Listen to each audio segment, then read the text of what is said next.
The Minnesota Lynx recently exposed a glaring weakness in the Indiana Fever's game, and it all points back to one troubling aspect: the defense, or lack thereof, under head coach Christie Sides. The Fever have struggled defensively all season, but their recent matchup with the Lynx put these issues on full display.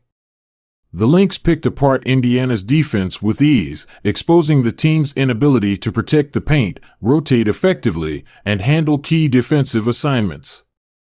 In a game that was supposed to be a test of how far the Fever had come, it turned into a lesson on how far they still need to go. When Christie Sides took over as head coach, there was optimism that she would instill a more disciplined approach, particularly on defense.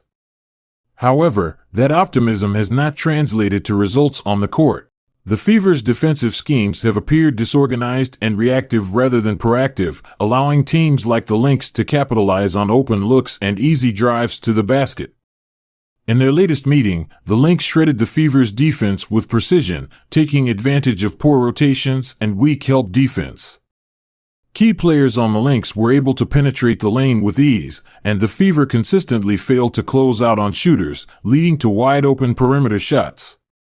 As the game wore on, it became clear that Indiana had no answer for Minnesota's balanced defensive attack. One of the biggest issues highlighted in the game was Indiana's inability to protect the paint. The Lynx dominated inside, getting high-percentage looks at the rim. Aaliyah Boston, who has been a bright spot for the Fever defensively, couldn't do it all on her own. With little help from the perimeter defenders and poor communication, Minnesota repeatedly got easy layups and second-chance points. Teams that thrive on interior scoring, like the Lynx, see Indiana as an easy target. If the Fever can't shore up their defense inside, they will continue to struggle against teams with strong post play or guards who can penetrate effectively. While the lack of interior defense was concerning, Indiana's perimeter defense was arguably even worse.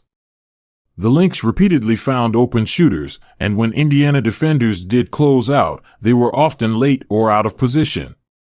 Minnesota made the most of this, stretching the Fever defense to its breaking point with ball movement and sharp shooting from beyond the arc.